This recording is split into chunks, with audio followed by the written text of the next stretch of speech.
Hello guys, മക്കളെയൊക്കെ സ്കൂളിൽ വിട്ടിട്ട് വന്നിട്ടുള്ള എൻ്റെ അടുക്കളയുടെ കോലമാണ് ഈ കാണുന്നത്. രാവിലത്തെ വെപ്രാളങ്ങളാണ് ഇത്. അപ്പോൾ ഒതുക്കാനും പറക്കാനും ഒന്നും നമുക്ക് പറ്റത്തില്ല. അവരെങ്ങനെയാലും സ്കൂളിൽ സമയത്തിന് എത്തിക്കണം എന്ന് മാത്രമേ ഉള്ളൂ. കൊണ്ടുവിടുന്നതുകൊണ്ട് ഭയങ്കര പാടാണ്.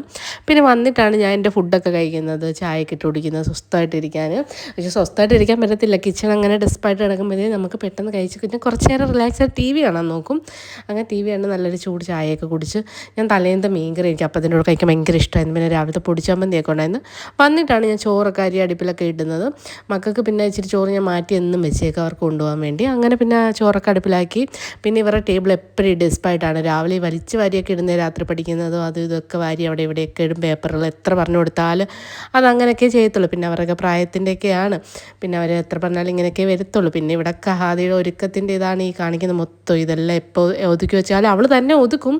ഇപ്പം പിന്നെ സമയമില്ലാത്തതുകൊണ്ട് ഇപ്പം ഞാൻ അതങ്ങ് അവിടെ കൈയോടങ്ങ് ഒതുക്കി. അവൾക്ക് ഭയങ്കര ഒരുക്കലൊക്കെ ആയിരുന്നു. പിന്നെ ഞാൻ കൈയോടെ നിന്ന് മീനൊന്നും കിട്ടാത്തതുകൊണ്ട് മലക്കറി വറുത്തരച്ചൊരു കറിയൊക്കെ വെച്ചിട്ട് പിന്നെ മെഷീനിൽ തുണിയൊക്കെ ഇടാനുണ്ടായിരുന്നു. പിന്നെ പോയി കുളിച്ച് തൂത്തൊക്കെ വാരി തുടച്ച് കുളിയൊക്കെ കഴിഞ്ഞ് പിന്നെ ഫ്രഷായി. ഇനിയിപ്പോൾ നമുക്ക് മക്കൾ വൈകുന്നേരം കുറച്ച് റെസ്റ്റ് എടുക്കാം. ബായ്.